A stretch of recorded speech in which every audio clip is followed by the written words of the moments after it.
Good evening class. कैसे आप लोग? चलिए बढ़िया बढ़िया। चलिए स्टार्ट करते हैं आज की क्लास को। हमने प्रीवियस क्लास में जैसा कि हम पढ़ रहे थे मध्यकालीन भारतीय इतिहास को, मेडिवल इंडियन हिस्ट्री को, और इसमें हमने भारत पर अरबों के आक्रमण के बारे में एक ओरली जानकारी ली थी कि कब भारत में अरबों का आक्रमण होता है, मोहम्मद गजनवी कब आता है, मोहम्मद गौरी ने आक्रमण किया, सल्तनत काल, फिर उसके बाद में इसके अंतर्गत हमें क्या विजयनगर साम्राज्य, बहमनी साम्राज्य, है ना, उसके बाद में खिलजी डायनेस्टी, फिर स्वतंत्र क्रांतिकांत राज्य, उसके बाद में फिर सूफी आंदोलन, भक्ति आंदोलन, मुगल साम्राज्य, मुगल शासन व्यवस्था और मराठों का उत्कर्ष के बारे में मैंने आपको एक शॉर्ट में जानकारी दी थी कि हमें मेडिवल हिस्ट्री के अंतर्गत पढ़ना कितना है, क्या क्या पढ़ना है, और वो सारी चीज़ें मैंने आपको इसमें बताया था कि टोटल मेडिवल हिस्ट्री में हमें कितना मराठों के उत्कर्ष तक पढ़ना है।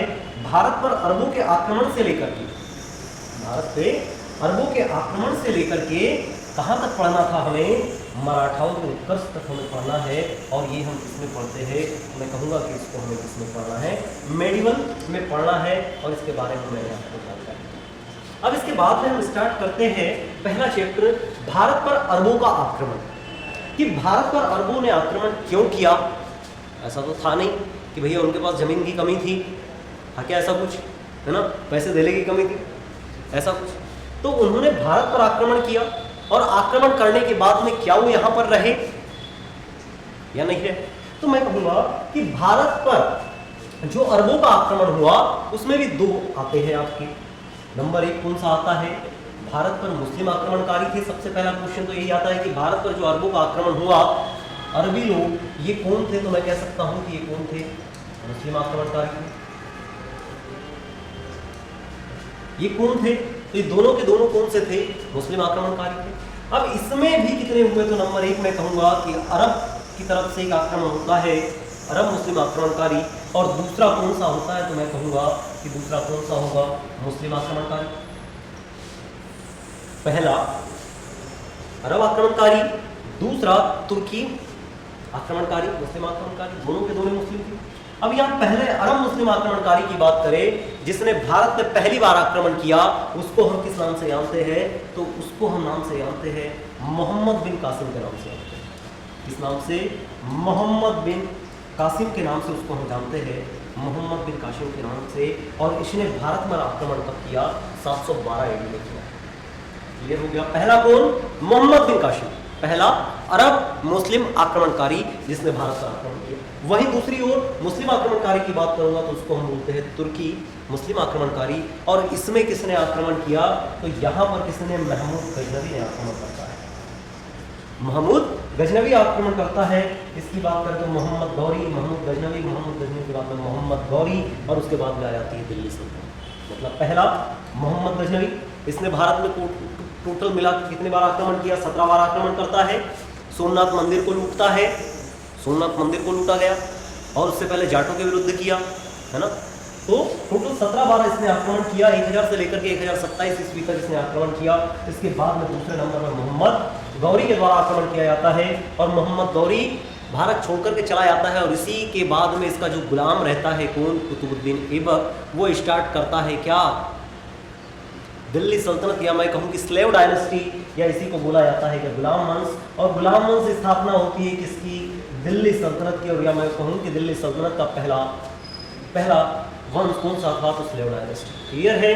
तो अब हम इसमें स्टार्ट करते हैं कि भारत पर अरबों का जो आक्रमण हुआ उसमें पहला कौन था? तो मैं कहूँगा कि मोहम्मद बिन कासिम था। हम मोहम्मद बिन कासिम के बारे में पढ़ना स्टार्ट करते हैं कि मोहम्मद बिन कासिम ने पहला जो आक्रमण किया वो कब किया? तो मोहम्मद बिन कासिम ने पहला जो आक्रमण किया था वो कब किया? 712 ईस्वी में किया था। और ये अरब का पहला व्यक्ति था जिसका भारत में सफल क्या होता है? आक्रमण होता है।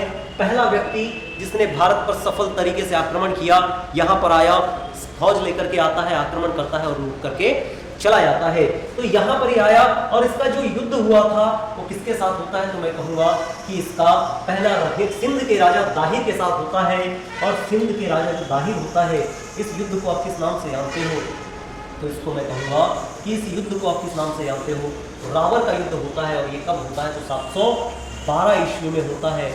रावार या रेवार का युद्ध के नाम से आप इसको जानते हो। इसका मुख्य उद्देश्य क्या था? इसने इस दाहिर, सिंध का राजा जो था दाहिर, इसके साथ में आक्रमण किया, इस पर युद्ध किया और युद्ध करने के बाद में उसको पराजित कर देता है। पराजित करने के बाद में मोहम्मद बिन कासिम की ये पहली विजय होती है भारत में। और इसका उद्देश्य क्या था कि इसने आक्रमण भारत में किया क्यों? इसका ऑब्जेक्टिव क्या था कि मोहम्मद बिन कासिम को भारत में आकर के आक्रमण करना पड़ा। तो मैं कह सकता हूं कि मोहम्मद बिन कासिम का मेन धन क्या था? लॉन्ड्रिंग, मतलब मैं कह सकता हूं कि मनी लॉन्ड्रिंग, धन को लूटना इसका मेन उद्देश्य था। कि ये क्या करता? धन को लूटने के लिए आया था। भारत में इसको पता था कि सोने की चिड़िया है, भारत में बहुत ज्यादा धन है और इसको लूटने के लिए कौन आता है? तो मोहम्मद बिन कासिम आता है और मोहम्मद बिन कासिम इसको क्या करता है? लूट करके धन लेकर के चला जाता है। दूसरा इसका काम क्या था? तो मैं कह सकता हूं कि दूसरा इसका काम क्या था मोहम्मद बिन कासिम का? इस्लाम धर्म का प्रचार करना, प्रोपगेशन ऑफ इस्लाम, मतलब इस्लाम धर्म का क्या करेंगे? प्रचार करना होता है। जैसे अभी भी आर्टिकल 25 हमको धर्म की धार्मिक स्वतंत्रता देता है, आप आपके धर्म का प्रचार कर सकते हो। आर्टिकल 19 में आप संघ बना सकते हो, सभा कर सकते हो, शांतिपूर्वक तरीके से आप सभा कर सकते हो, अपने धर्म का प्रचार कर सकते हो। ये सब आपको कौन देता है? एक आपका मौलिक अधिकार देता है। परंतु उस समय ऐसा था क्या? नहीं। तो उस समय इन्होंने सोचा कि हमारा इस्लाम धर्म जो है, जो 712 के आसपास हुआ है, उसमें इन्होंने क्या किया कि हमें क्या करना चाहिए? हमें इस्लाम को बढ़ाना चाहिए। और इस्लाम धर्म को प्रचार करने के लिए कौन आता है? इस्लाम धर्म का प्रचार करने के लिए मोहम्मद बिन कासिम आता है। इसने क्या किया? प्रोपगेशन ऑफ इस्लाम, इस्लाम धर्म का क्या किया जाता है? प्रचार प्रसार किया जाता है। काफ़ी लोगों को मुस्लिम बनाया गया। या मैं कहूँगी इंडिया में पहला इस्लाम धर्म का प्रचार कब होता है? तो पहला इस्लाम धर्म कब आता है? 712 ईस्वी में आता है। और कहाँ पर आता है? तो भारत में सिंध में आता है। भारत में कहाँ आएगा? तो मैं कह सकता हूँ कि भारत में कहाँ आता है? तो भारत में आपका सिंध में आएगा। क्लियर है क्या गाइस? यहाँ पर आप मान सकते हो कि भारत की अगर बात करें तो यहाँ पर ये आपका कौन सा प्रांत हो गया? ये आपका सिंध, क्योंकि उस समय पाकिस्तान भी आपका जुड़ा हुआ था इस टाइप से। और यहाँ पर क्या हो जाएगा? आपका अफगानिस्तान भी हो जाएगा। तो मैं कह सकता हूँ कि अरब, अब यहाँ पर अरब कहाँ है? तो मैं कह सकता हूँ आपको कि अरब का जो प्रायद्वीप है, यहाँ से ये यहाँ से ये हो गया आपका अरब प्रायद्वीप, यहाँ से आक्रमण करता है यहाँ पर। और कब करता है? 712 ईस्वी में। और पहला सफल आक्रमण होता है। और ये सिंध का राजा कौन रहता है? दाहिर। यहाँ पर आक्रमण करके इस्लाम धर्म का प्रचार करता है और इस्लाम धर्म का प्रचार करने के बाद में ये वापस आता है। उसके बाद नेक्स्ट कब करता है? तो दूसरा हमें यहाँ पर बात करते हैं कि इसके बाद में और इसने कौन सा आक्रमण किया? तो मैं कह सकता हूँ कि यहीं पर एक दूसरे आक्रमण की अगर बात करें तो 713। पहला कब हुआ? 712 में। कौन सा युद्ध? रावर का युद्ध। किसके खिलाफ? सिंध का राजा दाहिर के खिलाफ। दूसरे की बात करूं तो 713 AD 713 में मुल्तान पे, अब मुल्तान को क्या बोला जाता है? स्वर्ण नगरी बोला जाता है। और मुल्तान भी कहां पर है? जस्ट सिंध प्रांत के साइड में आती है और यहीं पर आक्रमण करता है। और यहां पर इसका मेन काम क्या था? इसका यहां भी मेन काम क्या था? इस्लाम धर्म का प्रचार करना, धन को लूटना। क्लियर है क्या? यहाँ पर भी इसका क्या काम रहता है?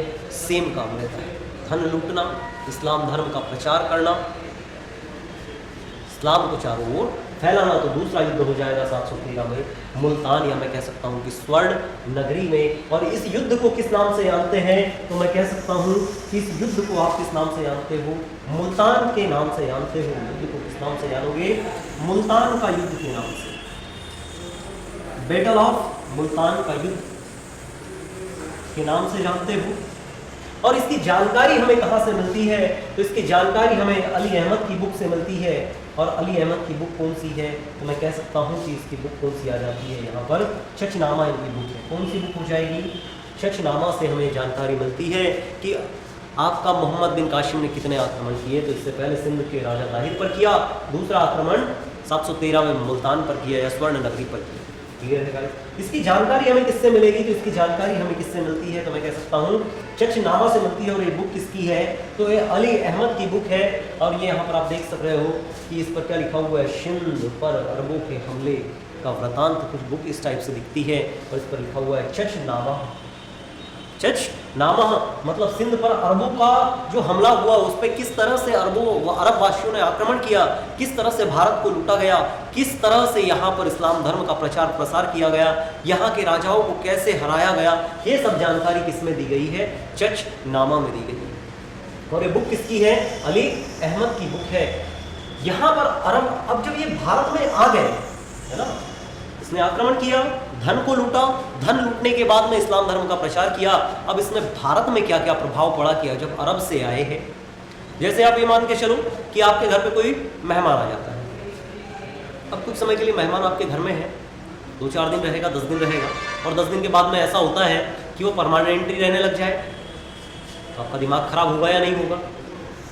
होगा ना। जब दिमाग खराब आपका होगा तो आप क्या करोगे? चिड़ाहट होगी, आप बोलोगे कि भैया ऐसा नहीं चलेगा, आपको जाना पड़ेगा। तो या उसके वजह से आपके घर में कुछ पॉजिटिव रिस्पॉन्सेज आएंगे, कुछ निगेटिव रिस्पॉन्सेज आएंगे, ऐसा। तो यहाँ पर भी ऐसा ही कुछ होता है कि 712 ईस्वी में जब भारत में पहली बार किसका मोहम्मद बिन कासिम का आक्रमण होता है, उसके बाद में क्या क्या प्रभाव पड़ा, तो मैं कह सकता हूँ कि भारत में क्या क्या प्रभाव पड़ता है। तो पहला तो यहाँ पर भारत में सबसे पहले क्या हुआ? Emerging of Islam in the India. Bharat में पहली बार इस्लाम धर्म का आगमन हुआ। इससे पहले भारत का कोई भी व्यक्ति इस्लाम धर्म को जानता नहीं था। क्या होता है इस्लाम, क्या होता है इस्लाम धर्म, किसने इसको स्टार्ट किया, इसके बारे में कोई नहीं जानता था। क्लियर है क्या गाइस? कि भारत पर अरबी आक्रमणकारियों का पहला प्रभाव ही ये पड़ा कि यहाँ पर इस्लाम धर्म आ गया। मतलब अभी जानते हो कि हिंदू और मुस्लिम हर टीवी डिबेट में आपको देखने को मिलता है। क्या हिंदू और क्या मुस्लिम, आप कोई भी चैनल खोल लो, हिंदू और मुस्लिम के अलावा आपको कोई जानकारी नहीं मिलेगी, चाहे कोई भी चैनल हो। एक साइड जैसे आपने मुर्गे को लड़ते हुए देखा होगा, एक इधर से बोल रहा है, एक दूसरा इधर से हो रहा है, बस मुर्गे की तरह लड़ाया जाता है दोनों को, एक हिंदू और एक मुस्लिम। क्या है, हिंदुओं को लगता है मुसलमान गलत है, मुसलमान को लगता है हिंदू गलत, बस यही चलता। तो इसका प्रादुर्भाव भी कब हुआ या भारत में आया ही कब? तो आज से काफी समय पहले, 2000 चल रहा है ना, मैं कह सकता हूं कि आज से 1400 साल पहले भारत में इस्लाम आ चुका था। आज से 1400 साल पहले मतलब 712 ईस्वी में भारत में इस्लाम आ गया। और ये वही है जो भी भारत में 80% हिंदू और 20% मुसलमान, और आए कब थे? 712 ईस्वी। क्लियर है क्या गाइस? ये आए और इन्होंने क्या किया? भारत में इस्लाम धर्म का प्रचार प्रसार किया और भारत में इस्लाम धर्म की नींव रखी। दूसरा, भारत में अरब संस्कृति का विकास करना, व्यापार का ज्ञान देना, विज्ञान का आदान प्रदान करना। मतलब मैं कह सकता हूं कि अरब की जो संस्कृति है, मतलब पहनावा है, खान पान है, रहन सहन है, कैसे रहना है, कैसे बात करना है, ये सारी चीजें किसमें होती है? तो मैं ये कहूँगा कि ये सारी की सारी चीज़ें किसमें आती है? अरब संस्कृति ने हमें सिखाया कि अरब के लोग कैसे हैं, अरब के लोग रहते कैसे हैं, वहाँ पर का पहनावा कैसा है, वहाँ की बोली क्या है, कुछ लोग उर्दू बोलते हैं, यहाँ पर कैसे बोलेंगे, ये जानकारी हमें अरब की संस्कृति से मिलती है। और भारत में धीरे धीरे धीरे अरब का कल्चर आने लगता है, या अरब के रीति रिवाज, या मैं कहूँ कि अरब की परंपराएं धीरे धीरे कहाँ आने लगी? भारत में आने लगी। किसके जरिए? आपके मोहम्मद बिन कासिम के जरिए। उसके बाद में इन्होंने क्या किया कि ज्ञान विज्ञान का, अब आप जानते हो कि भारत शुरू से ही ज्ञान विज्ञान का केंद्र रहा है। भारत की अगर मैं बात करूं,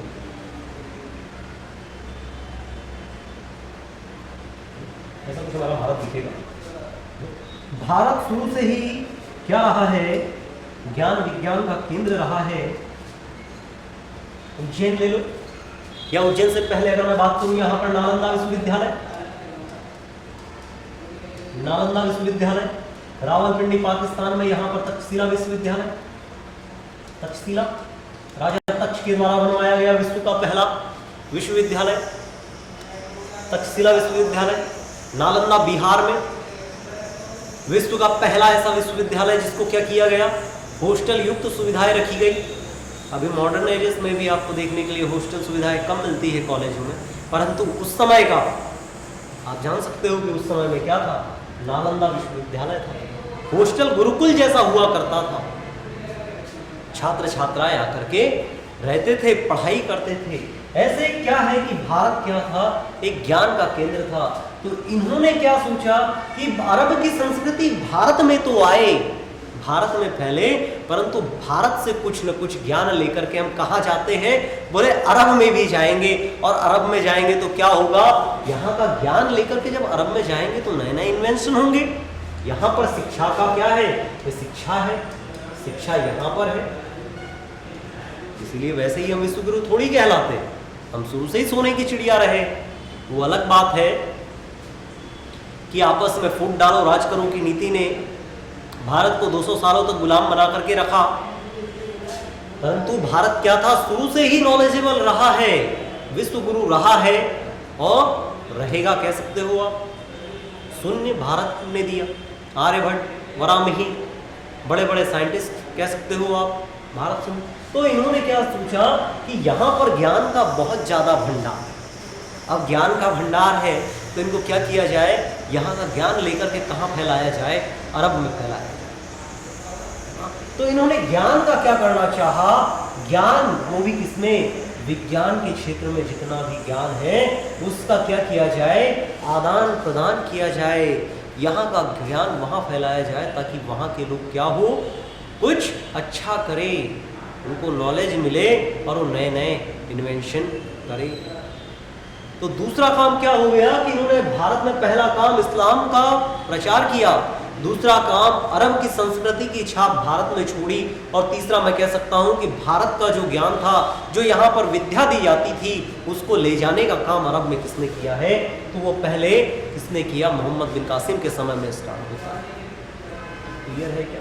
तीसरा, हम उसके पहले ऊंट केमल के बारे में नहीं जानते थे। ऊंट के बारे में हम जानते हैं थे क्या उससे पहले, नहीं, हमें 712-13 में आकर के पता चला कि ऊंट भी कोई प्राणी होता है, कैमल भी कोई प्राणी होता है, और यहाँ पर ऊंट पालने की पहली जानकारी हमें मिलती है कि भारत में ऊंट पालने का काम किसके द्वारा किया गया, तो मैं कह सकता हूँ ये भी अरब के द्वारा किया गया। भारत में ऊंट पालने का काम किया। मैं कहूँ कि ऊंट पालने की प्रथा भी कहाँ स्टार्ट होती है, तो किसके द्वारा होती है, अरब के द्वारा होती है। अब ऊंट की बात करें तो ऊंट आप जानते हो रेगिस्तान का जहाज बोला जाता है ना? बहुत सारा पानी पी करके रखता है ना। उनको अगर 10 दिन 15 दिन भी पानी अगर नहीं मिले तो वो क्या कर सकता है, प्यासा रह सकता है क्या, वो अपने कुबड़ में भर करके पानी रखता है। और आप जानते हो कि वसा या स्टार्च की एक लेयर उसको जमा करके रखता है, अगर भोजन नहीं मिलता है तो धीरे धीरे उस वसा को भी ऊंट खाने का काम करता है। और ऊंट के बारे में या कीमल के बारे में एक चीज मैंने आपको और बताई थी कि ऊंट में क्या होता है। ऊंट के बारे में अगर बात करें तो ऊंट में, ऊंट की आरबीसी में क्या पाया जाता है, न्यूक्लियस पाया जाता है क्या। ऊंट की आरबीसी में केंद्रक पाया जाता है, यस और नो। ऊंट की आरबीसी में क्या पाया जाता है, केंद्रक पाया जाता है। परंतु और एक जानवर और बताया था ऊंट के साथ में, दूसरा लामा। ये दो जानवर ऐसे हैं जिनकी आरबीसी में केंद्रक पाया जाता है, परंतु मानव की आरबीसी में केंद्रक नहीं पाया जाता, साथ में माइटोकॉन्ड्रिया नहीं पाया जाता, साथ में लाइसोसोम नहीं पाया जाता। ये भी मैंने आपको बताया। तो मैं कह सकता हूं कि ऊंट पालने का काम सबसे पहले किसने स्टार्ट किया भारत में, ये प्रथा कहाँ से शुरू होती है, तो मैं कह सकता हूं कि अरब के द्वारा ही स्टार्ट हुआ भारत में ऊंट पालने का काम। उसके बाद में हम बात करते हैं इसकी कि खजूर की खेती कब की गई। भाई खजूर के बारे में आप जानते हो कि फुल फाइबर युक्त तो होता है, आप 2-4 खा लो फुल एनर्जेटिक मिलता है। आयरन फाइबर से भरा हुआ होता है, फाइबर होते हैं, आयरन होते हैं, प्रोटीन होते हैं, भरपूर मैं कह सकता हूं कि प्रोटीन का स्रोत होता है, आयरन विटामिन का स्रोत होता है। मतलब आपको खजूर खाने से आपके शरीर में एनर्जी सब कुछ पूर्ति हो जाएगी, आयरन की, पोटेशियम की, प्रोटीन की, सब कुछ पूर्ति किससे हो जानी है, खजूर से हो जानी है। इसीलिए आप क्या करते हो, दवाई वगैरह बांध के लेके आते हो तो खजूर लाते हो, उसको खाते हो। मतलब मैं कह सकता हूँ कि खजूर कितना जरूरी होता है इंसान के, फाइबर के साथ में आपको आयरन की भी पूर्ति कौन कर देता है? खजूर कर देता है। तो खजूर के बारे में भी हमें जानकारी किसने दी? अरब वासियों ने दी। जब सिंध ने आक्रमण किया तब जाकर के हमें पता चला कि भैया खजूर भी खाने वाली कोई चीज होती है। क्लियर है क्या? मतलब खजूर के बारे में भी हमें जानकारी कब मिलती है? जब अरब के लोग भारत पर आकर के शासन करते हैं या भारत में आकर के आक्रमण करते हैं और यहाँ पर अपनी सभ्यता छोड़ते हैं। तो हमें ऊंट पालना सिखाया। दूसरा, उसके बाद में हमें खजूर के बारे में बताया कि खजूर भी क्या होती है, खजूर की भी खेती की जा सकती है। क्लियर है क्या? उसके बाद में यहाँ की करेंसी क्या थी? करेंसी की बात करेंगे। करेंसी यहाँ की कौन सी थी? जैसे दिहरम, अभी बहरीन की दिहरम है, कुवैत, बहरीन, है ना। मतलब मैं कह सकता हूँ अरब प्रायद्वीप के ऑलमोस्ट सभी की कंट्री किसी कुवैत के पास पे आजू बाजू के देशों की क्या है? दिहरम। तो मैं कह सकता हूँ कि जैसे भारत की रुपया है, श्रीलंका की रुपया, पाकिस्तान की रुपया है, बांग्लादेश की टका है, म्यांमार की क्यात है ना। तो ऐसे अलग अलग देशों की जो मुद्राएं थी उस समय में इन्होंने, अरब आक्रमणकारियों ने दिहरम करेंसी के बारे में बताया कि यहाँ पर क्या है, ये करेंसी चलती है। वैसे भारत में अलग अलग टाइप की मुद्राएं चल रही थी। जैसे आहत सिक्के चंद्रगुप्त मौर्य के समय में, है ना, आहत सिक्के चलाए गए। उससे पहले की अगर बात करें तो मिट्टी की चलती है, असरफी चलती है। असरफी तो बाद में, उससे पहले इंडस वैली सिविलाइजेशन में टेराकोटा मिट्टी का सिक्का चलता है। इंडस वैली सिविलाइजेशन काफ़ी समय पहले, मतलब 1750 से 2500 से लेकर के 1750 BC तक के टेराकोटा मिट्टी का सिक्का। उसके बाद में चंद्रगुप्त मौर्य वगैरह आए, आहत सिक्के, पंचमार्क सिक्के। इंडो ग्रीक आए, इंडो ग्रीक ने सोने का सिक्का चलाया। समुद्रगुप्त आया, उसने मयूर शैली का सिक्का चलाया, है ना। तो ऐसे अलग अलग लोगों ने सिक्के चला। तो यहाँ पर इन्होंने हमें किसके बारे में बताया कि भैया हमारे देश में भी, सिंध में भी, या मैं कहूँगी अरब में भी एक क्वाइन चलता है जिसको आप क्या बोलते हो? दिहरम बोलते हो क्या? यहाँ पर ये सिक्का हो जाएगा, क्या बोलते हो इसको आप? दिहरम बोलोगे। क्लियर है क्या गाइस? मतलब दिहरम प्रकार का सिक्का कौन चलाता है, किसके बारे में जानकारी हमें किसके द्वारा मिलती है? अरब के द्वारा मिलती है। इसके बाद इन्होंने और क्या किया? तो मैं कह सकता हूं कि पहली बार, यहां से इंपॉर्टेंट क्वेश्चन है, इसको याद रखना कि भारत में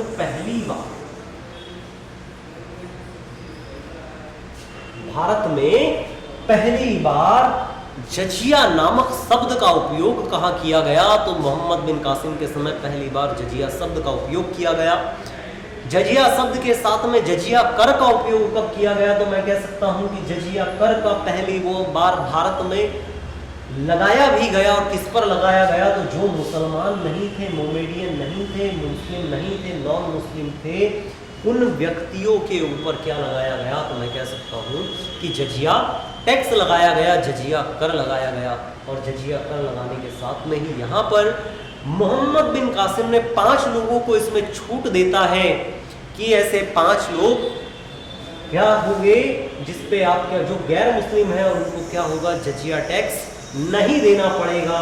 तो मैं कह सकता हूँ कि एक जजिया कर को भारत में लाने का काम या इम्पोज करने का काम किसके द्वारा किया गया?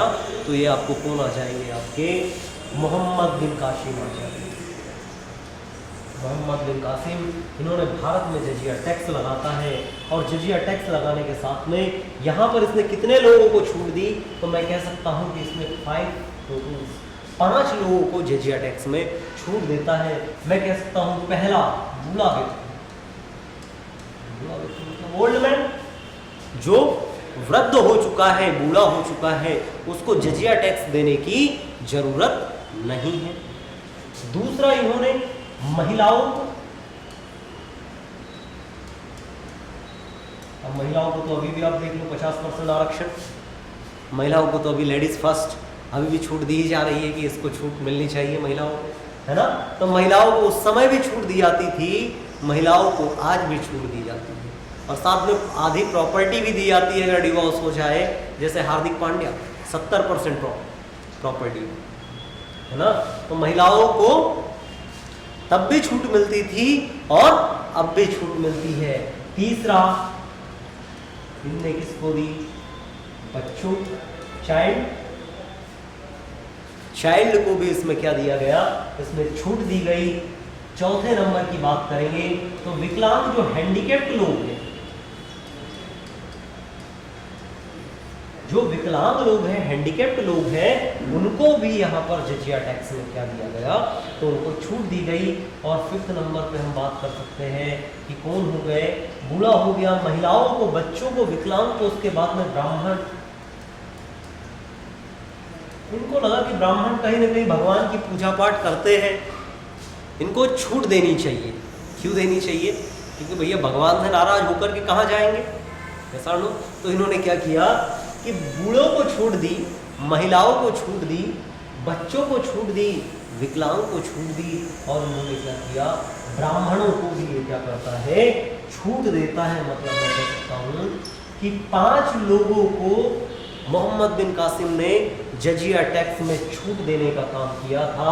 वो पहला बूढ़ा हो जाएगा, बूढ़ा व्यक्ति, महिलाएं, बच्चे और विकलांग और ब्राह्मण व्यक्तियों पर मोहम्मद बिन कासिम ने जजिया टैक्स नहीं लगाया था।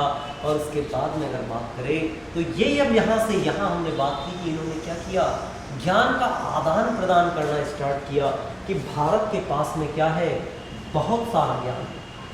भारत विश्व गुरु था उस समय। भारत, मैं कह सकता हूँ कि भारत के पास में अथाह नॉलेज था।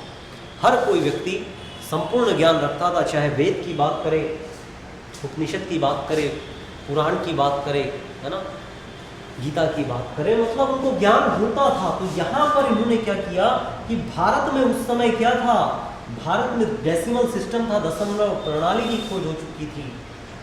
और उस समय भारत के बाहर डेसिमल जीरो को कोई नहीं जानता था, मतलब 0, 1, 2, 3, 4, 5, मतलब मैं कह सकता हूँ कि जो डेसिमल है जीरो की खोज हो चुकी थी।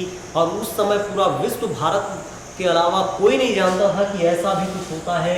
और इसकी जानकारी विश्व को देने वाला कौन, भारत।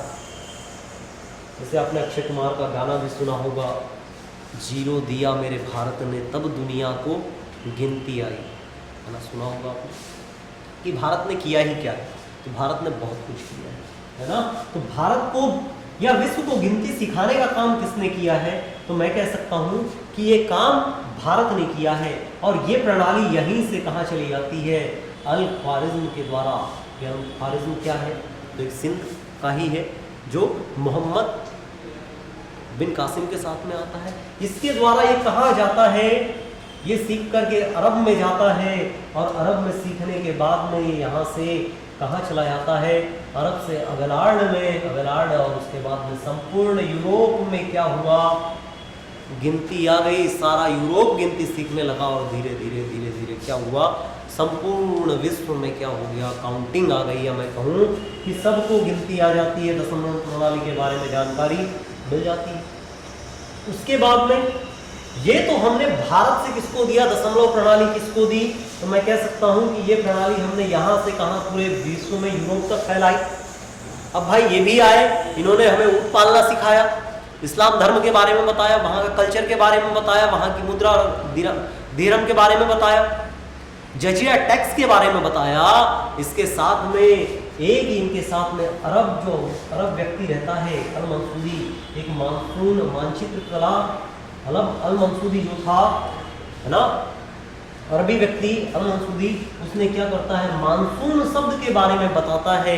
और मानसून शब्द के बाद ये मानचित्र कला में भी फेमस था। तो मैं कह सकता हूँ कि भारत को अरब से क्या क्या मिला, तो मैं कह सकता हूँ कि भारत में जो अरबों ने सिखाया मानसून के बारे में, भारत को किसने सिखाया, अरब ने सिखाया।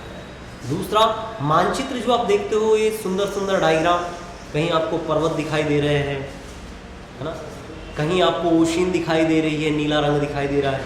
अगर काफ़ी ज़्यादा नीला है ना, अगर मैं बात करूँ कि काफ़ी ज़्यादा नीला होगा, मान लो कोई समुद्र है ना, इसमें पानी भरा हुआ है, क्या होगा, पानी भरा हुआ है। अगर नीला ब्लू, अगर ज़्यादा डार्क आपको मैप पे दिखाई दे रहा है, मतलब मैं कह सकता हूँ कि यहाँ पर क्या है, गहराई अधिक है। जितना ज़्यादा ब्लू उतनी ज़्यादा गहराई है। क्लियर है क्या? तो हमें मानसून शब्द के बारे में जानकारी देने वाले कौन थे? तो मैं कह सकता हूँ कि कौन थे, जानकारी किसने दी? तो अरबी व्यक्तियों के द्वारा हमें मानसून शब्द की जानकारी मिली। और यहीं पर मैं कह सकता हूँ कि मानचित्र के बारे में भी जानकारी देने वाले कौन थे? अरबी व्यक्ति या मोहम्मद बिन कासिम थे। यहाँ पर आप देख सकते हो, अरब विज्ञान सच्चे अर्थों में अंतर्राष्ट्रीय था। अरब विज्ञान सच्चे अर्थों में अंतर्राष्ट्रीय था। और ये किसने कहा है? सतीश चंद्र ने कहा है। और सतीश चंद्र को आप जानते ही होंगे, मध्यकालीन भारतीय इतिहास के पितामह कहे जाते हैं, या मैं कहूँ कि इनकी फेमस बुक भी है मध्यकालीन भारत की, है ना, बुक आती है किसकी? सतीश चंद्र की इतिहास। इन्होंने कहा कि अरब जो विज्ञान था वो काफ़ी अर्थों में इंटरनेशनल लेवल का था। मतलब उसने पूरे विश्व को क्या सिखाया कि भैया मानसून भी होता है, मानचित्र भी होता है, लाइनें भी होती है, मैप बनाए जा सकते हैं। ये जानकारी हमको देने वाला कौन? अरब था। और मानसून के बारे में किसने जानकारी दी? अल मंसूरी ने। अल मंसूरी के द्वारा मानसून शब्द की जानकारी दी। क्लियर है क्या? यहाँ पर साहित्य की अगर मैं बात करूं कि भारत का साहित्य उस समय का काफी अच्छा था। भारत के साहित्य में यहाँ पर अगर बात की जाए कि भारत के साहित्य में आपने आर्यभट्ट के बारे में सुना होगा। आर्यभट्ट सूर्य सिद्धांति का जिसमें उन्होंने बुक लिखी, कौन सी बुक है? आर्यभट्ट का सूर्य सिद्धांत, जिसमें जीरो के बारे में जानकारी दी गई, खगोल विज्ञान के बारे में जानकारी दी गई आर्यभट्ट की बुक में। उसके बाद में चरक संहिता, कैसे काटा पीटा जाता है। जो भी हॉस्पिटल में आप जाते हो ऑपरेशन करवाने के लिए, बड़ा अच्छा सर्जन है कि नहीं, पहले उसके बारे में नॉलेज निकालते हो कि भैया अच्छा है कि नहीं, ऑपरेशन इसके हाथ का अच्छे से सक्सेसफुल होगा कि नहीं। ये सारी चीज़ें की अगर मैं बात करूँ तो ये जानकारी हमें कहाँ से मिलती है?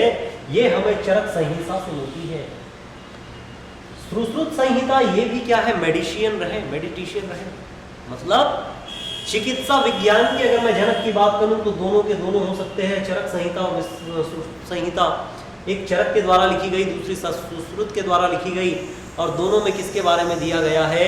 आपका शल्य चिकित्सा के बारे में जानकारी मिलती है कि कैसे अगर शरीर का कोई अंग कट गया है, इन्फेक्शन हो गया है, कैसे उसको काटेंगे, कैसे उसका ऑपरेशन किया जाएगा।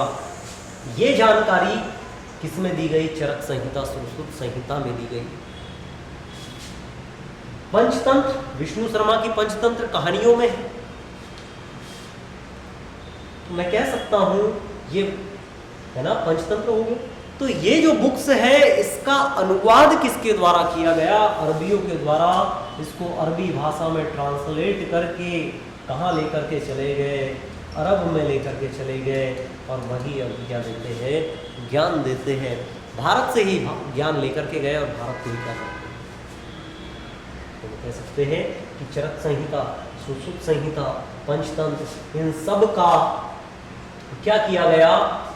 इन सब का अनुवाद किया गया। और अनुवाद करने के बाद में इनको कहाँ ले जा लिया गया? मैं कह सकता हूँ कि इनको ले जाने के बाद में कहाँ लेके चले गए? ये अरब में लेकर के चले गए। अजब हाजरी एक थे व्यक्ति, उन्होंने ब्रह्म सिद्धांत व खंडवाद का अरबी में अनुवाद किया। अब ब्रह्म सिद्धांत और खंडनवाद क्या है, खंडनवाद क्या है?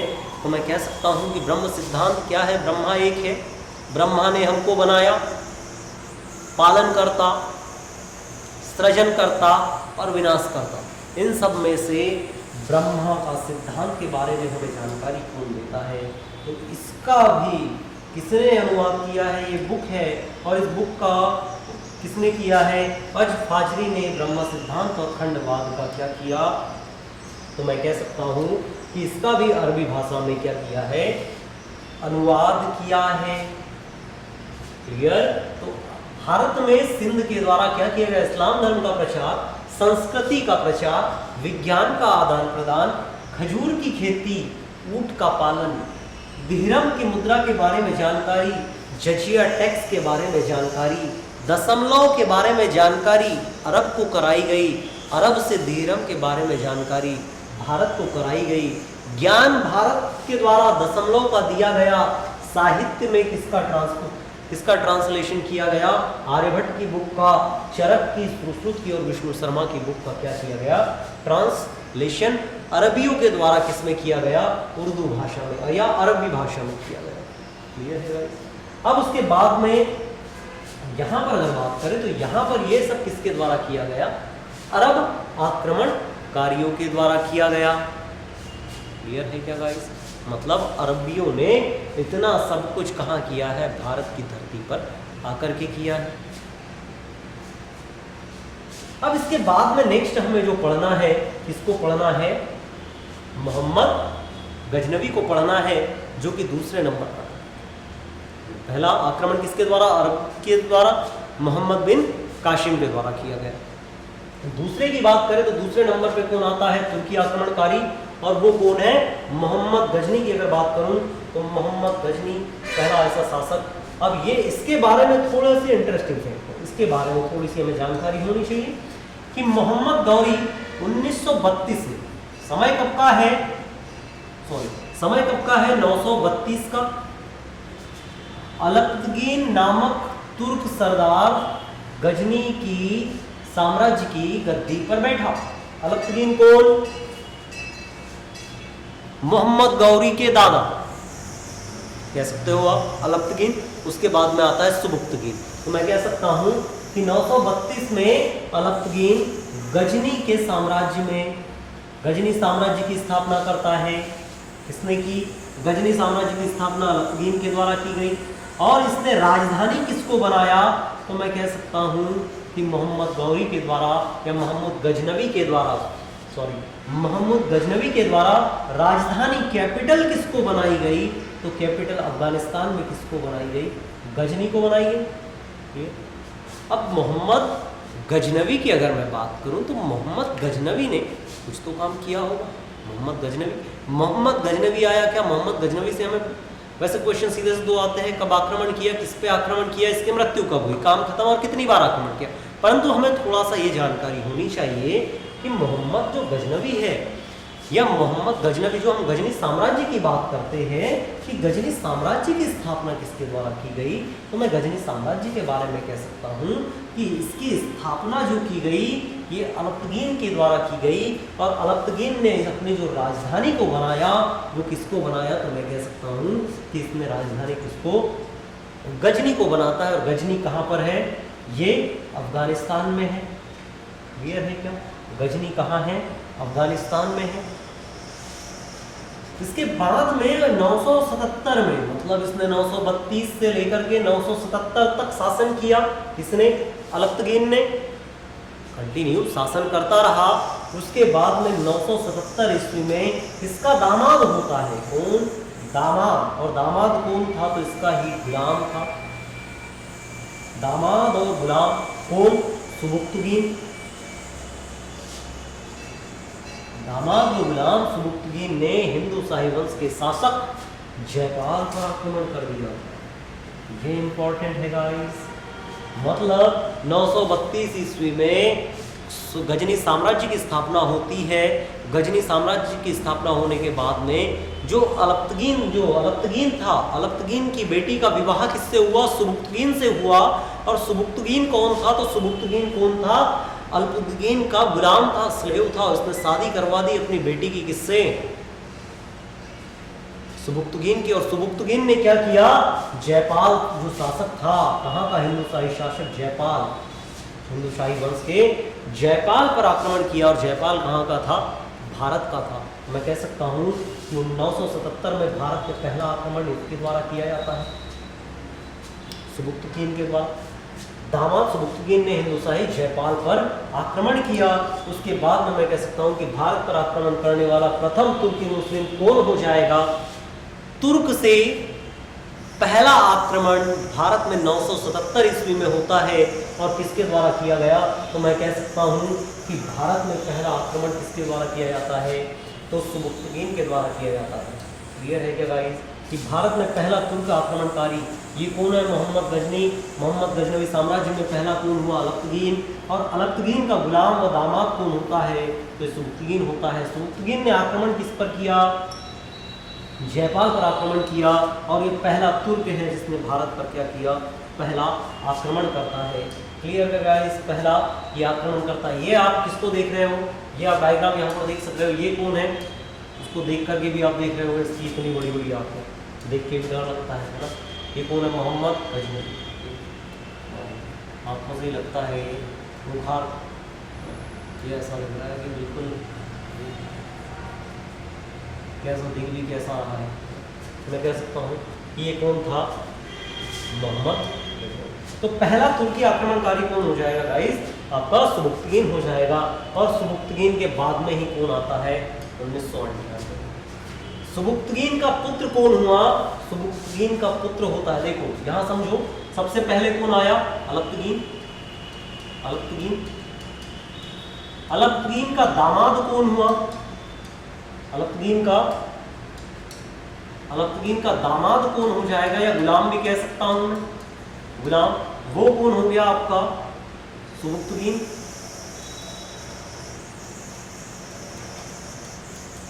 सुबुक्तगीन, अब सुबुक्तगीन का पुत्र कौन है, सुबुक्तगीन का पुत्र कौन होगा आपका, महमूद गजनवी। महमूद गजनवी मतलब इसने क्या किया, अलब्तगीन ने गजनी साम्राज्य की स्थापना की, गजनी को अफगानिस्तान में अपनी राजधानी बनाया, उसकी पुत्री का विवाह अपने ही गुलाम से करवा दिया जिसका नाम सुबुक्तगीन था। सुबुक्तगीन का पुत्र कौन हुआ, महमूद गजनवी। महमूद गजनी या महमूद गजनवी के नाम से हम इसको जानते हैं। इसने ये क्या कब बनता है, 998 ईस्वी में, मतलब मैं कह सकता हूँ 998 में, इसने 977 में इसने आक्रमण किया, 932 में इसने गद्दी पर बैठा, गजनी साम्राज्य की स्थापना की, 77 में सुबुक्तगीन गद्दी पर बैठा और महमूद गजनवी ने 998 ईस्वी में गद्दी पर बैठा। क्लियर है क्या, ये जब 998 ईस्वी में गद्दी पर बैठा तो महमूद गजनी क्या बना, शासक बना। कब, 998 ईस्वी में शासक बनता है।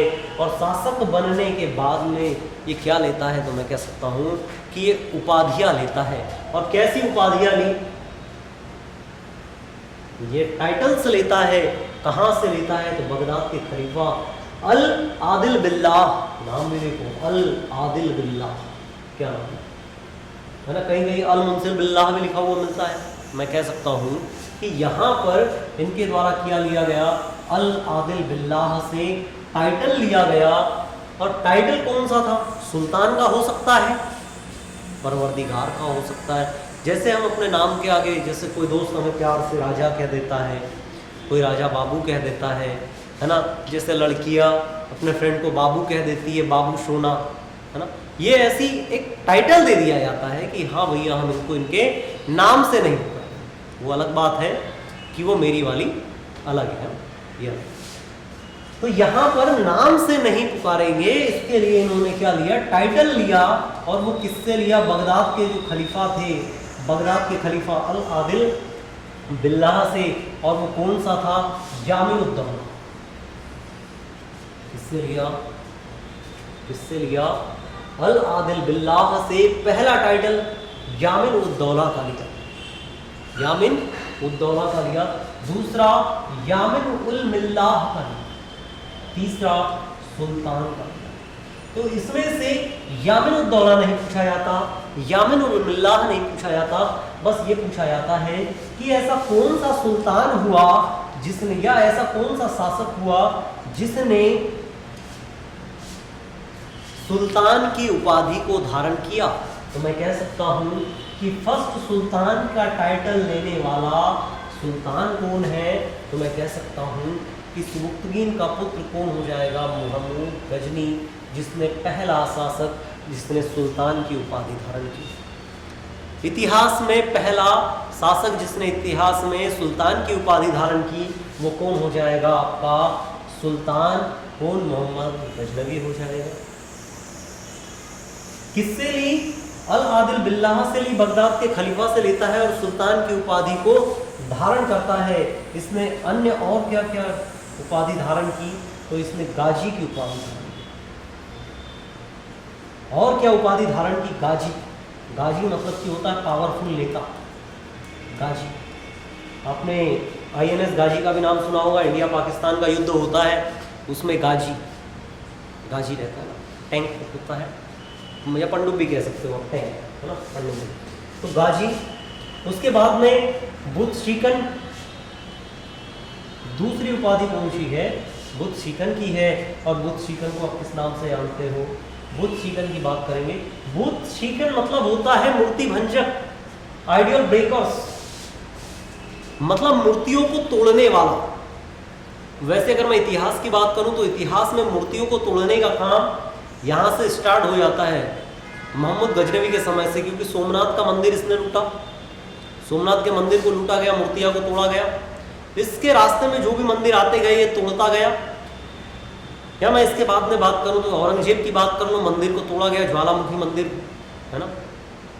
उसके सिकंदर की बात करें, मंदिर को तोड़ा गया, सॉरी सिकंदर लोदी, सिकंदर लोदी के द्वारा मंदिर, ज्वाला मंदिर को तोड़कर उसमें मूर्ति को तोड़ करके पत्थरों को कसाईयों को दे दिए गए बांटने के लिए, वो नापने के लिए। तो मैं कह सकता हूँ कि मूर्तियों को तोड़ने वाला मूर्ति भंजक कहलाता है। और ये इसने उपाधि धारण की, किसने, महमूद गजनवी ने। तो मैं कह सकता हूँ कि सुल्तान की उपाधि धारण करता है, गाजी की उपाधि धारण करता है, और क्या करता है, मैं कह सकता हूँ कि मूर्ति भंजक के रूप में भी जाना जाता है। मूर्ति भंजक का भी इसने क्या किया, मैं कह सकता हूँ कि इसने मूर्ति भंजक की भी उपाधि धारण की। इसके बाद में इसने और क्या किया कि यहाँ पर इसने जो है भारत में आक्रमण जो है इसके वो पूछे जाते हैं कि महमूद गजनवी जाना जाता है अपने आक्रमणों के लिए कि भैया इसने आक्रमण भारत पर टोटल आक्रमण कितने किए। तो मैं कह सकता हूं कि एक इतिहासकार है हेनरी एलियट, कौन हो जाएंगे, हेनरी एलियट। इन्होंने कहा है, इनके द्वारा बताया गया कि भारत पर कुल टोटल जो आक्रमण किए गए ये 17 बार अटैक किया गया। टोटल टाइम्स कितने, 17 टाइम्स अटैक कहां पर किए गए, भारत में किया गया। टोटल 17 बार आक्रमण किए गए भारत पर। टोटल ये जो फेमस है उसमें टोटल कितने किए, 17 बार आक्रमण किए। अब इसमें इसके कारण क्या थे, इसके रीजन क्या थे कि गजनवी को भारत में आक्रमण करना पड़ा। इसके पहले तो जयपाल पर आक्रमण कर दिया था सुबुक्तगिन ने 1977, परंतु इसको क्या कारण पड़ गया कि भारत में इसको आक्रमण करना पड़ गया। तो इसका कारण क्या था, रिसीविंग मनी मतलब धन प्राप्त करना, क्योंकि जानता था कि इसके अरब में पैसा नहीं है, सॉरी वहाँ पर गजनी प्रदेश में पैसा नहीं है, पैसे की कमी पड़ गई है, आपस में ही लड़ रहे हैं, कटमर रहे हैं। मैं कह सकता हूँ कि धन लूटना, और क्या था तो इस्लाम धर्म का प्रचार करना। तो मैं कह सकता हूँ गाइस कि पहला इस्लाम धर्म का प्रचार किसने किया, मोहम्मद बिन कासिम। दूसरा इस्लाम धर्म का प्रचार किसने किया, तो मैं कह सकता हूँ कि तुर्क ने किया। तुर्क में भी किसने किया, तो मैं कह सकता हूँ गजनी। गजनी के द्वारा भी भारत में इस्लाम धर्म का प्रचार करना था। उसके बाद में तीसरा और विशेष इंपॉर्टेंट रीजन क्या था कि इसको साम्राज्य एशिया में अपना साम्राज्य विस्तार करना था कि एशिया में क्या किया जाएगा, आपका साम्राज्य विस्तार किया जाएगा। साम्राज्य क्या होगा, विस्तार किया जाएगा। तो ये कुछ प्रमुख इंपॉर्टेंट इसके कारण थे जो कि क्या हो गए, भारत में मध्य एशिया में इसका विस्तार करना था ताकि ये इनको गजनी साम्राज्य को क्या करे, भारत के बाहर भी क्या करे, जाना जाए। क्लियर है क्या गाइस? इसके बाद में और क्या था, इसके प्रमुख आक्रमण को देख लेते हैं। इसने प्रमुख आक्रमण कौन कौन से किए, मोहम्मद गौरी के जो प्रमुख आक्रमण से है भारत में अधिकांश जो आक्रमण इन्होंने किए वो कहाँ से किए, खैबर दर्रे और गोमल दर्रे से। तो पहले हमें ये पता होना चाहिए कि खैबर दर्रा और गोमल दर्रा कहाँ पर है। तो मैं कह सकता हूँ यहाँ पर थोड़ा समझने की कोशिश कीजिएगा।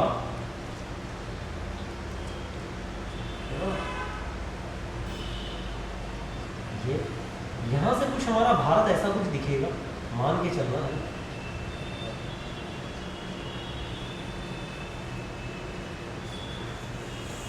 ये ऐसा कुछ हमारा भारत दिखेगा। तो मैं कह सकता हूँ कि यहाँ पर ये तो हो गया अभी वर्तमान का पाकिस्तान, ये यहाँ से हो गया अफगानिस्तान। तो यहाँ पर आता है आपका खैबर, यहाँ से तो हिमालय आ गया, जैसा ये हिमालय इधर भी आ गया, इधर भी आ गया, मतलब ये यहाँ पर हिमालय हिंदुकुश के नाम से, यहाँ पर हिंदुकुश के नाम से जानेंगे, यहाँ सुलेमान के नाम से जानेंगे। तो यहाँ सुलेमान पर्वत में मैं कह सकता हूँ कि अफगानिस्तान में ही यहाँ पर दो दर्रे पाए जाते हैं, एक को बोलते हैं खैबर दर्रा, दूसरे को बोलते हैं यहाँ पर क्या, गोमल दर्रा। क्लियर है क्या गाइस? मतलब खैबर दर्रा और गोमल दर्रा, तो यहीं पर क्या है, अरब वाला गजनी वाला अफगानिस्तान वाला रीजन हो गया ना, यहाँ पर गजनी यहीं से आक्रमण कहाँ करेगा, यहाँ पर, यहाँ से ही आएगा यहाँ पर। तो मतलब दोनों क्षेत्र में गजनी से आक्रमण करने के लिए उन्होंने क्या किया, खैबर दर्रा और गोमल दर्रे का प्रयोग किया है। खैबर और गोमल दर्रे की अगर बात करें, खैबर और गोमल दर्रे की अगर बात की जाए तो इन्होंने क्या किया, आक्रमण यहाँ से किया है। और मैं अगर बात करूं कि इन्होंने पहला आक्रमण, प्रथम आक्रमण कब किया, तो पहला या प्रथम आक्रमण 1000 ईस्वी में किया जाता है। और कहाँ किया जाता है, हिंदू शाही राजा के क्षेत्र पर, पेशावर व अन्य इलाके में। पेशावर की अगर बात करूं तो पेशावर कहाँ है, तो मैं यही फिर बताना चाहूँगा आपको कि जैसे ये क्या हो गया हमारा,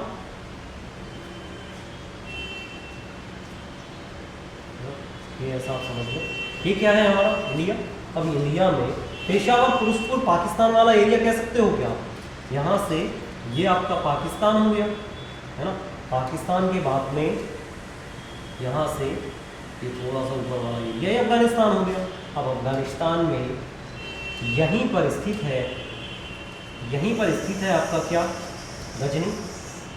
और गजनी के बाद में यहाँ पर बात करें तो ये हो गया आपका पेशावर। तो यहीं पर इन्होंने क्या किया, इस वाले रीजन में आक्रमण किया है। मतलब हिंदू शाही राजा का शासक था, पेशावर और पेशावर के अन्य इलाकों में पहला आक्रमण कब करता है, ये 1000 ईस्वी में ये आक्रमण करता है।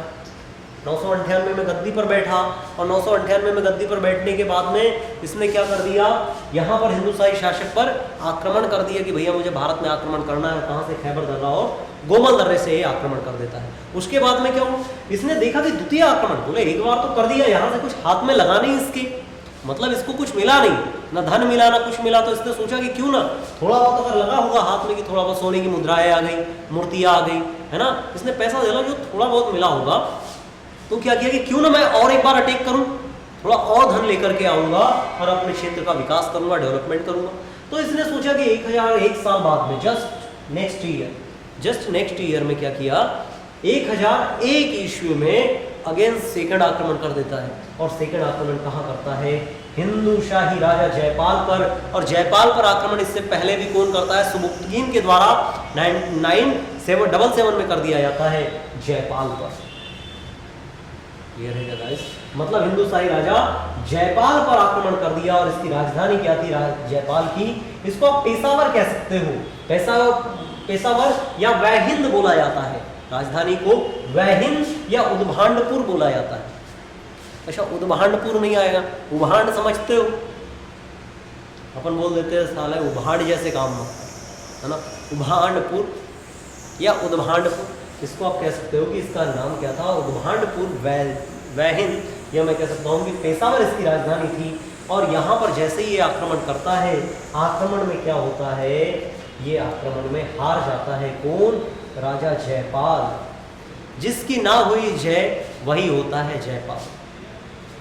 क्लियर? इसने क्या नहीं किया, आक्रमण नहीं हो पाता। और ये क्या कर लेता है राजा, आत्मग्लानि से, कि भाई मैं गजनी को नहीं हरा पाया, मोहम्मद गजनवी को नहीं हरा पाया, मेरे ही देश में आकर के आक्रमण करके मुझे ही हरा करके मेरा धन वगैरह लूट करके जा रहा है। बहुत ज़्यादा आत्मग्लानि होती है और आत्मग्लानि की वजह से क्या कर लेता है, आत्महत्या कर लेता है। और आत्महत्या करने के बाद में इसकी गद्दी पर कौन बैठता है, तो आनंद पाल बैठता है। नेक्स्ट रूलर इसी का बेटा कौन, जयपाल का बेटा कौन हुआ, आनंद पाल शासक बनता है। और वो भी सोचता है कि अगर मेरे पिता को उसने युद्ध में हराया है तो मैं क्यों ना इसका बदला लूँ। मतलब आत्मग्लानि उसके पिता को थी, अब इसको भी दर्द होता है, बेटा है।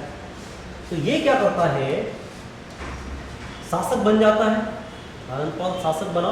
और शासक बनने के बाद क्लियर, ये आनंदपाल शासक बन जाता है। अब उसके बाद में यहाँ से ये भी युद्ध होता है, परंतु इसके बीच वाले इतने इंपॉर्टेंट युद्ध नहीं है। इसके जो मेन इंपॉर्टेंट है उसके बाद में 1014 वाला, 1014 वाला कौन सा हो जाएगा, थानेश्वर हरियाणा पे जो आक्रमण किया गया, चंद्र स्वामिनी मंदिर। हरियाणा में कौन सा मंदिर है, चंद्र स्वामिनी मंदिर किसका मंदिर है? कृष्ण जी का मंदिर है। बांके बिहारी लाल की जय, है ना। इस मंदिर पर आक्रमण करता है और इसको लूट करके लेकर के चला जाता है, इसीलिए इसको मूर्ति भंजक भी बोला जाता है। इसके बाद में आक्रमण किस पे करता है? तो 1018 ईस्वी में गंगा घाटी पर करता है, मतलब गंगा घाटी कन्नौज और मथुरा पर प्रथम मुस्लिम आक्रमण करता है। 1018 उतना इंपॉर्टेंट नहीं है, छोड़ दीजिएगा। और ये किसके खिलाफ करता है? तो गुज्जर प्रतिहार वंश का राजा जो होता है, राजा राज्यपाल जो होता है, उसके खिलाफ करता है और इसको भी हरा देता है। अब यहाँ पर कालिंजर अभियान भी करता है 1019-20 में। कालिंजर अभियान चंदेल शासक विद्याधर के खिलाफ, तो मैं कह सकता हूँ कि चंदेल शासक विद्याधर ने इसके क्या करता है? इसका विरोध करता है। विद्याधर ऐसा शासक हुआ एमपी में जो इसका विरोध करता है, और इसी का आनंद नागपाल भी रहता है, राज्यमंत्री अजयपाल, वो भी इसका क्या करता है? विरोध करता है। तो मैं कह सकता हूँ कि 19-20 में कालिंजर अभियान चंदेल शासक विद्याधर को पराजित करता है। उसके बाद में मोस्ट इंपॉर्टेंट, वेरी इंपॉर्टेंट, 16वां आक्रमण के नाम से इसको जाना जाता है। और 16वां आक्रमण आपका कौन सा होता है? तो शिव मंदिर पर आक्रमण होता है। और शिव मंदिर पर आक्रमण की अगर बात करेंगे तो सोमनाथ का शिव मंदिर होता है। ये सोमनाथ कहाँ पर है? सौराष्ट्र में। सौराष्ट्र कहाँ पर है? गुजरात में। और ये गुजरात में आक्रमण करता है। और शासक कौन सा होता है? तो चालुक्य वंश का शासक होता है। कौन? भीम प्रथम। और भीम प्रथम के समय सोमनाथ मंदिर को पूरी तरह से लूट करके यहाँ का धन खजाना लेकर के कौन चला जाता है? गजनी चला जाता है, मोहम्मद गजनवी गजनी चला जाता है। और चालुक्य वंश का शासक भीम प्रथम था। और ये यहाँ पर जब जा रहा होता है ना, यहाँ से जब जा रहा होता है, तो अगर मैं बात करूँ यहाँ, ये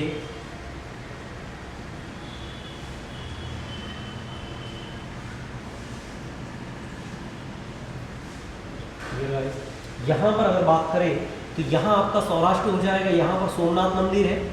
सोमनाथ मंदिर के बाद में जब चालुक्य शासक भीम प्रथम को हरा देता है, यहाँ से मंदिर को लूटता है, तो आप जानते हुए यहाँ से सिंधु नदी निकलती है।